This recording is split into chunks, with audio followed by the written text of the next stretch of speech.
Assalamualaikum warahmatullahi wabarakatuh. Selamat siang dan salam sejahtera. Perkenalkan, nama saya Firdaus MSc, salah satu dosen di Prodi Pendidikan Fisika IPK Intan. Pada kesempatan ini saya ingin menyampaikan terkait mata kuliah yang saya ampu, yaitu Fisika Komputasi dengan kode KPF 428 dengan jumlah 2 SKS. Mata kuliah Fisika Komputasi ini mendukung CPL Prodi, diantaranya pertama, menguasai dan menerapkan pengetahuan dan teknologi dengan pendekatan fisika modern dan klasik. Yang kedua, mampu menempatkan iptek, khususnya software pembelajaran secara mandiri untuk meningkatkan kualitas pembelajaran fisika. Secara umum, mata kuliah ini dibagi menjadi dua bagian utama. Yang pertama adalah materi sebelum UTS, yaitu menitik beratkan pada perkenalan atau konsep-konsep dasar bahasa Python. Dan yang kedua ada setelah UTS, yaitu penggunaan bahasa Python dalam penyelesaian persoalan fisika. Kuliah Fisika Komputasi ini menggunakan case method atau studi kasus, yaitu pendekatan pembelajaran di mana mahasiswa belajar melalui analisis dan diskusi mendalam tentang kasus atau masalah yang nyata. Dalam pelaksanaan pembelajaran case method ini dikerjakan oleh mahasiswa secara berkelompok. Berikut adalah video yang telah saya buat. Terima kasih. Assalamualaikum warahmatullahi wabarakatuh.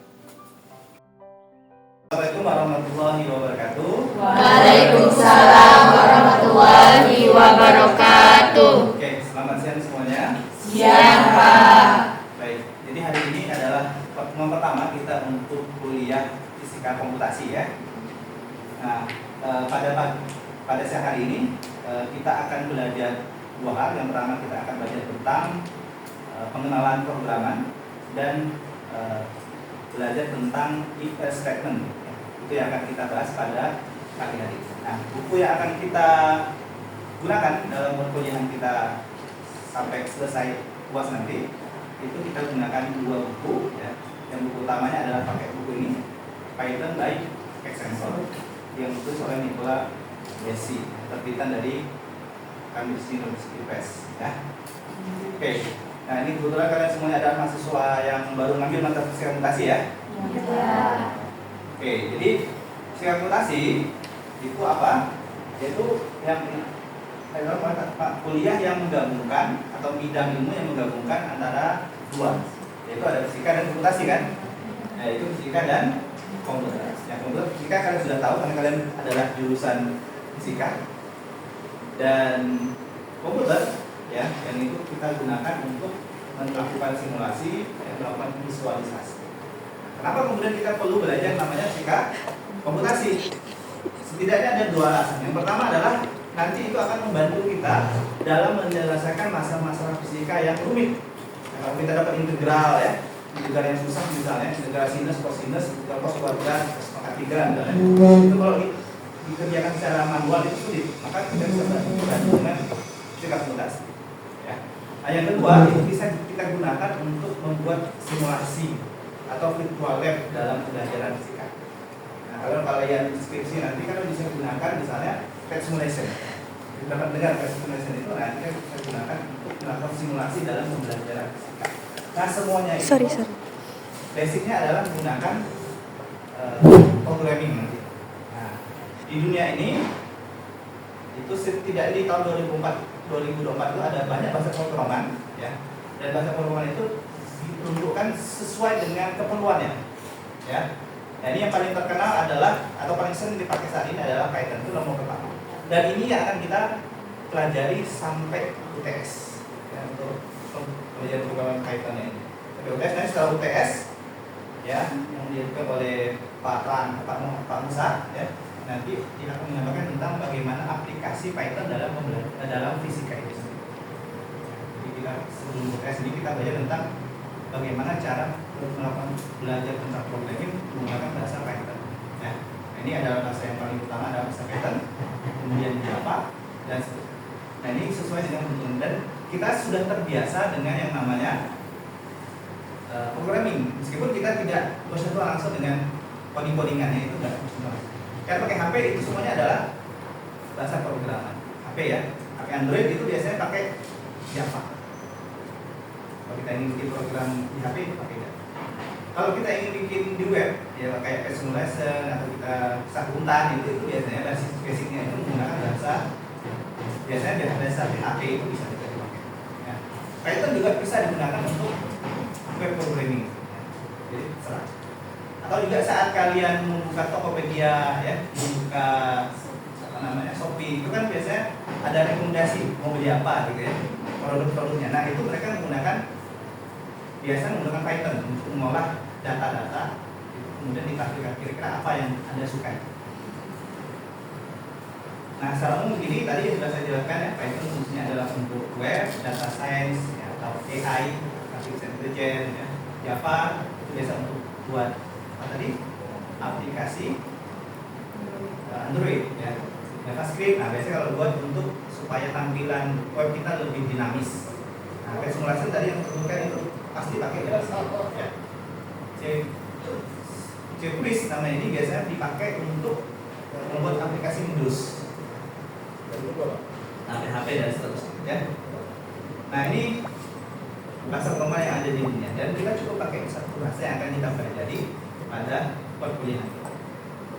Nah kemudian kenapa kita harus belajar bahasa Python? Nah, kenapa orang suka pakai Python? Nah jawabannya ini yang pertama adalah Python itu mudah dipelajari. Jadi semua orang bisa belajar bahasa Python. Kemudian komunitasnya besar. Jadi banyak orang-orang yang karena banyak orang berarti otomatis dia komunitasnya besar. Jadi kalau kita ada kesulitan apa-apa gitu ya, ketika kita nulis ternyata salah programnya, kita bisa menggunakan atau mencari komunitas besar untuk bertanya, ya. Dan ini bisa dipakai di berbagai platform. Bisa pakai Windows, bisa Linux, bisa macOS juga bisa ya. Atau tadi pakai HP, Jupyter ya tadi ya. Kita bisa pakai aplikasi itu untuk menggunakan atau menjalankan program Python. Dan ini banyak digunakan di berbagai keperluan untuk data science, ya, artificial intelligence, untuk pengembangan web dan sebagainya. Nah, bagaimana pertama kita akan coba menjalankan bahasa Python, ya. Nah, tadi semuanya sudah menginstal ya aplikasi Python sudah semua ya? Sudah. Nah, oke sip. Nah, yang pertama kita lakukan kita langsung jalankan idle Python, ya. Kita buka Python ya tadi di sini Python ya langsung kita jalankan. Oke. Nah, oke. Oh bukan yang ini ya, sorry. Kita cari yang satu. Python yang ini ya, yang putih. Nah, oke. Nah, kemudian di situ setelah kita buka, kita lanjutkan. Sekarang kita mau bikin program apa misalnya. Nah, pertama kita coba dulu bikin tulisan hello world, gitu ya. Bikin hello world. Kemudian kita tulis saja seperti ini. Oke, ini saya close dulu. Oke, ini mana ya? Ini ya. Oke, file new file ini ya. Print. Kelihatan ya? Tidak kelihatan ya? Oh, oke, berarti saya harus stop dulu. Oke, saya scan dulu ya ini. Nah, ini ya. Nah, ini tapi kalimatnya apa? Print halo dunia. Jadi harus seperti yang ada di situ. Bisa halo dunia. Langsung kita jalankan. Kita kasih nama program Sakura namanya.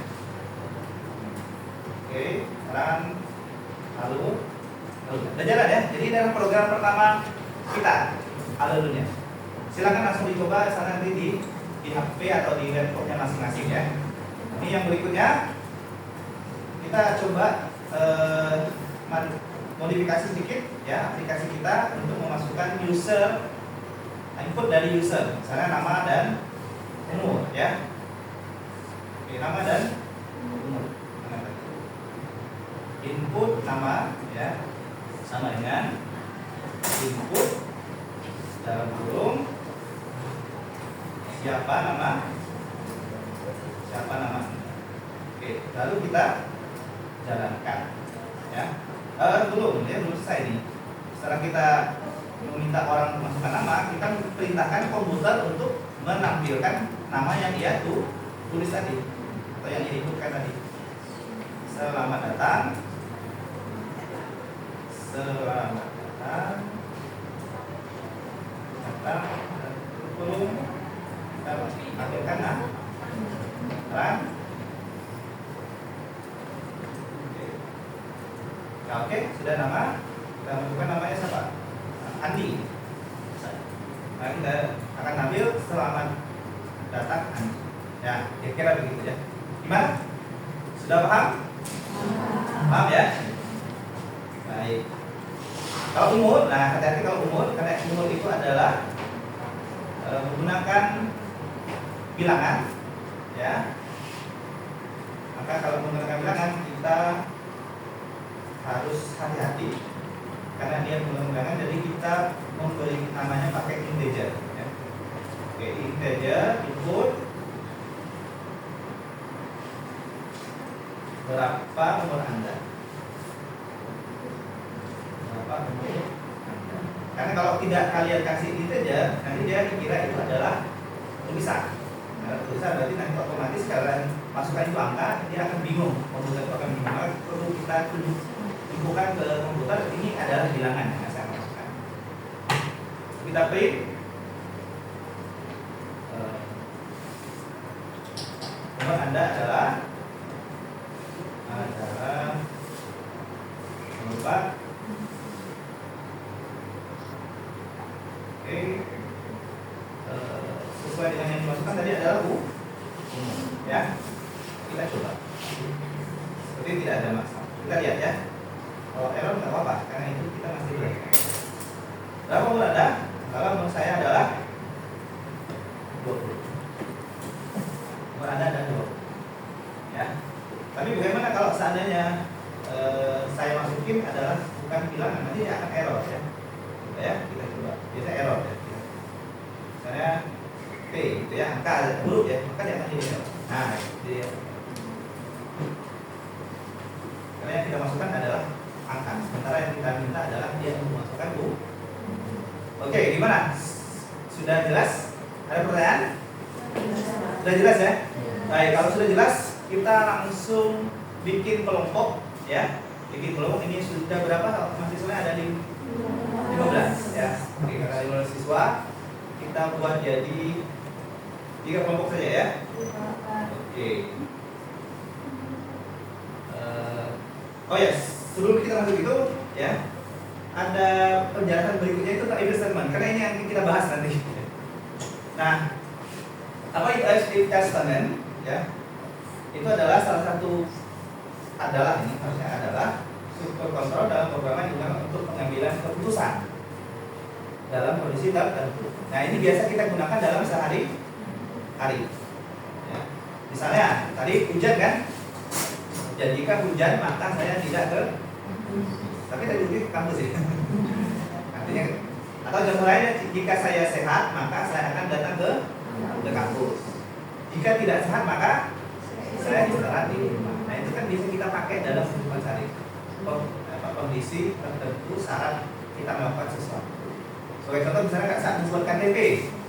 Nah, KTP itu ada syaratnya kan? Berapa syarat untuk membuat KTP? 17 tahun. Ya, 17 tahun. Nah, misalnya umur Anda sudah 16. Kemudian kita cek ya, apakah jika umur lebih dari 17 tahun maka Anda boleh membuat SIM. Kalau dia kurang dari 17 ers, ya berarti ers, maka Anda belum cukup untuk membuat SIM. Kira-kira mana yang muncul di dalam aplikasi nanti? Yang Anda boleh buat SIM atau Anda belum cukup? Boleh ya, karena kita sudah mendefinisikan umurnya adalah 18. Karena 18 lebih besar dari 17, maka kita bisa membuat SIM. Oke, nah sekarang kita masuk kembali ke tadi kelompok tadi ya. Dan kita sudah bahas tentang bagaimana programming dan Python dasar-dasarnya, dan kita sudah bahas tentang if statement, dan saya kira sudah paham semua ya tentang pembahasan if statement. Dan itu sudah kita pakai dalam keseharian hidup kan. Cuma bagaimana menerjemahkannya ke dalam bahasa Python. pattern, itu aja salahnya. Nah, sekarang buat kelompok, ya. Ini sudah dibagi ya kelompoknya ya. Nah, 3 kelompok, masing-masing maksimal 5 orang ya. Oke, ini kelompok 1, kelompok 2 dan kelompok 3. Nah, sekarang kelompok 1 itu dikerjakan oleh kelompok 1 dan kelompok 3 ya. Setuju? Oke. Berikutnya yang kelompok 2 mengerjakan kasus 2. Oke. Nah, kasus yang pertama. Apa kasus yang pertama? Buatlah sintak seseorang 2 kali ya. Seseorang ingin ke aplikasi ya, dan itu mengharuskan nama dan passwordnya. Biasanya kalau kita mau login ke satu untar kan biasanya begitu ya, disuruh masukin nama ya, atau menggunakan dan juga password. Belum ini hafal semua ya. Kalau nggak hafal kan berarti nggak bisa masuk. Kalau bisa masuk berarti bisa kalau hafal berarti bisa masuk ke dalam sistem satu untar. Ya. Jika bisa kebayang ya, kelompok 1 dan 3 tugasnya seperti apa? Bisa ya? Oke, silakan langsung didiskusikan dengan kelompoknya ya. Saya kasih waktu kira-kira ya mungkin 3 menit ya, cukup ya. Ini nah, sambil saya nanti menginstruksikan untuk kelompok 2 kasus yang kedua ya. Oke. Silakan didiskusikan kelompok 1 dan kelompok 3. Oke, kemudian yang kelompok 2 yang mana ini ya? Oke, kelompok 2 silakan. Saya nyangkut di sini ya. Kelompok 2 buatlah sintak ya, seorang konsumen bank saat narik uang ya. Ini kan semuanya pasti punya ATM semua ya? Iya, Pak. Punya ATM semua. Nah, kalau punya ATM, saat kita masuk ATM ya, kita biasanya kan mau ngambil uang tuh ya, mahasiswa lagi mau belanja, mau ngapain kan? Nah, di situ kita saat mengambil uang itu kan apa namanya? Saat kita akan tarik tunai ya, so di mesinnya itu akan menanyakan berapa yang mau kita ambil, ya kan? Berapa misalnya? Mau ngambil 200, 300 misalnya. Untuk hidup seminggu misalnya ya. Nah, nanti di mesin akan mengecek saldo yang kalian masukkan, input yang angka yang kalian masukkan, itu akan dibandingkan dengan saldo yang kalian miliki di bank itu. Nah, kalau dia nggak cukup, apa yang terjadi? Ya, dia pasti nolak, akhirnya kan nggak mau banknya rugi kan, artinya ditolak. Lalu kemudian kalau uang kalian cukup, berarti kalian ngambilnya kurang dari uang atau minimal sama gitu ya. Kalau sama, otomatis uang kalian habis kan. Kalau uang kalian cukup, ya artinya uang yang kalian tarik dengan uang saldo kalian lebih kecil yang uang yang kalian tarik, maka otomatis bisa diproses. Dan kalian tampilkan saldo akhir kalian setelah kalian ambil, gitu ya. Oke? Bisa? Oke, silakan diskusikan. Oke. Nah, kalau sudah nanti ya kelompok 1 atau kelompok 3 atau kelompok 2 juga nanti silakan nanti dipresentasikan ke depan kelas ya. Depan kelas nanti 1 orang perwakilan. Cuma karena ini kelompok kasus 1 itu dikerjakan oleh 2 kelompok, jadi cukup salah satu. Ya, mungkin dari kelompok 1 aja saya minta ya. Oke, kemudian saya minta biar nggak kalian bisa presentasikan langsung, mungkin lebih praktisnya kita masuk ke Google Classroom yang sudah saya sediakan tadi. Nanti kalian bisa presentasi langsung di Google Classroom tadi ya. Oke, silakan. Mungkin kelompok 1, 3 sudah selesai? Sudah 3 menit ya tadi ya. Oke, sip. Lanjut ke silakan kelompok 1 siapa yang akan presentasi? Sekarang sobat.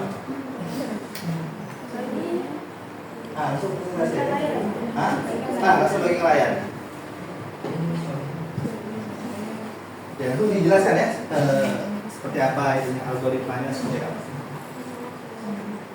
Baik, sebelumnya perkenalkan nama saya Salwa Tafia. Saya perwakilan dari kelompok 1. Di sini saya akan menjelaskan sedikit bagaimana cara saya dan teman-teman saya memasukkan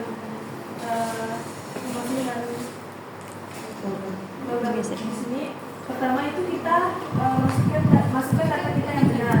Nah, misalnya nama kita itu adalah dia, kemudian kita masukkan password yang benar, yaitu dia 123.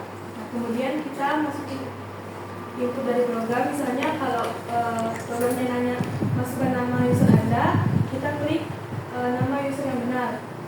Kemudian program juga bertanya masukkan password Anda, kita klik password kita. Kalau misalnya ini saya udah kasih if else statement, kalau misalnya namanya yang saya ketik itu benar, nanti ada tulisan selamat datang namanya. Nama dari password ya harusnya. Ya. Nama dari password. Ya. Oke. Kemudian kalau saya klik nama dan password saya itu salah, tulisannya itu mohon maaf password Anda salah, silakan dicoba lagi. Oke, coba Nah, dicoba yang salah dulu ya. Oh ya. Kemudian kita run, kita coba. Pertama kita coba yang salah dulu. Misalnya kita masukkan namanya ya, kemudian kita asalkan di bagian passwordnya misalnya ya 122. Nah, nanti di sini akan muncul mohon maaf password Anda salah, silakan dicoba lagi. Oke, itu yang salah ya. Selanjutnya kita coba yang benar. Ya. Nah, di sini kalau misalnya masukkan nama dan password yang benar, akan ada tulisan selamat datang. Ya, oke, itu saja dari saya. Oke, ya baik, bagus sekali. Untuk kelompok 1 sudah sudah studi kasus ya, ini studi kasus orang mau masuk ke dalam akun ya. Jika dia akunnya benar, akun dan password ya, nama dan username dan password. Kalau benar bisa masuk ke dalam sistem. Kalau salah satu di antaranya baik user atau passwordnya salah, maka dia tidak bisa masuk ke dalam sistem. Ya. Oke, berarti itu kasus pertama sudah kita kerjakan kelompok 1. Sekarang kita tadi kelompok 2. Kelompok 2 gimana? Sudah selesai diskusinya? Oke, silakan gabung ke Google Classroom. Udah gabung ya? Coba. Tadi dia ngapain? Kasusnya adalah mengambil ATM ya? Ngambil ATM gua. Mengambil satu ATM. Kalau mengambil ATM mencuri namanya. Ayo silakan. Oke. Untuk pemrograman yang kami rencanakan itu jika usernya mempunyai uang di bank itu sebesar 2 juta, maka kami input di sini, kami tuliskan saldo itu sama dengan 2 juta. Maka untuk tarik tunai yang dia miliki itu kami inputkan masukkan nominal yang ingin diambil. Nah, karena ini berupa angka, jadi kami menggunakan INT di depannya. Lalu jika maka kita menggunakan if statement tadi, maka if tarik tunai lebih besar dari saldo, ini jika tarik tunai yang dia lakukan itu lebih besar dari yang saldo dia punya, maka dia akan mengeluarkan kata maaf saldo Anda tidak cukup. Sedangkan jika dia menggunakan saldonya itu lebih kecil atau sama dengan yang saldo yang dia punya, maka itu akan keluar terima kasih transaksi berhasil, saldo Anda tersisa, yaitu saldo sama dengan tarik tunai, saldo dikurang tarik tunai, itu maka saldo yang tersisa. Jadi akan kami coba. Jangan dulu ya. Kan yang bagian yang tidak cukup dulu ya, salah dulu lah ya. Oke. Misal kita mengambil 3 juta. Uangnya tadi berapa? 2 juta. Oke, berarti uangnya 3 juta yang mau diambil 2 juta. Maka akan keluar maaf saldo Anda tidak cukup. Oke, saldo tidak cukup. Oke, berarti nggak bisa diambil ya? Ya. Uangnya sekarang coba yang bisa diambil uangnya. Tapi saat dia saldonya kurang, saat tarik tunai kurang dari saldo, di close saja. Di close dulu.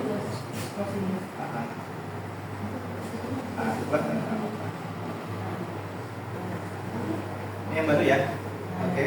Nanti di-run ulang, di-run lagi. Yang tadi ini yang 2 juta saldo diambil. Oke. Ambil mau ambil berapa ini? Ambil berapa? Ambil 3 juta dia tidak cukup. Oh, nggak bisa tadi ya. Oke, sekarang ambil yang cukup. Berapa ambilnya? Misalnya kita ambil 500.000. Oke, masih. Maka tersisa 916. Betul ya? Ya. 2 juta dikurangi 500. Ya, jangan lupa dikurangi. Kalau nggak dikurangi nanti apa yang terjadi? Tetap sama. Tetap sama. Artinya banknya bisa bangkrut kalau nggak dikurangi itu ya. Baik, berarti sudah untuk kelompok 2. Oke, berarti ini sudah benar ya cara aplikasinya. Oke. Baik. Karena sudah selesai semuanya kelompok 1, kelompok 2 atau kasih 1 kasih sudah kita kerjakan ya. Jadi sudah selesai perkuliahan kita hari ini. Dari apa yang sudah kita diskusikan pada hari ini, kira-kira ini yang belum kan kelompok 3 ya. Silakan kelompok 3 untuk menyimpulkan apa yang sudah kita diskusikan pada perkuliahan pada hari ini. Baik, Pak, saya dari kelompok 3 menyimpulkan. Jadi Python itu adalah bahasa pemrograman tingkat tinggi yang populer dan serbaguna. Nah, untuk Python ini banyak digunakan dalam berbagai bidang seperti pengembangan web, ilmu data, otomatisasi, dan pengembangan game. Nah, if else statement itu adalah sebuah pernyataan kondisional mendasar yang digunakan untuk pengambilan keputusan dalam pemrograman. Nah, if else statement ini memungkinkan eksekusi blok kode tertentu tergantung pada kondisinya, yaitu benar dan atau salah. Sekian, terima kasih Pak. Ya, oke, sudah tepat sekali itu kesimpulannya. Terima kasih. Jadi kita sudah sampai di akhir perkuliahan kita. Jangan lupa nanti ini saya kasih tugas ya, kasih tugas untuk kalian kerjakan di rumah. Dan ini kerjakan secara mandiri ya. Secara mandiri, nanti silakan buka buku yang tadi, buku Nicola Resi ya, Python dari example itu coba kalian buka di bab 1 itu kerjakan soal nomor 1, 2, dan 3, ada 3 soal di situ ya, silakan kerjakan nanti minggu depan dikumpulkan via satuan ya. Ya, silakan. Baik, sampai sini ada yang ingin didiskusikan? Ada yang ditanya nggak maksudnya? Sudah jelas ya? Baik, kalau sudah jelas berarti saya kira cukup untuk perkuliahan hari ini. Terima kasih atas hadirannya dan atensinya. Selamat siang. Wassalamualaikum warahmatullahi wabarakatuh. Waalaikumsalam warahmatullahi wabarakatuh.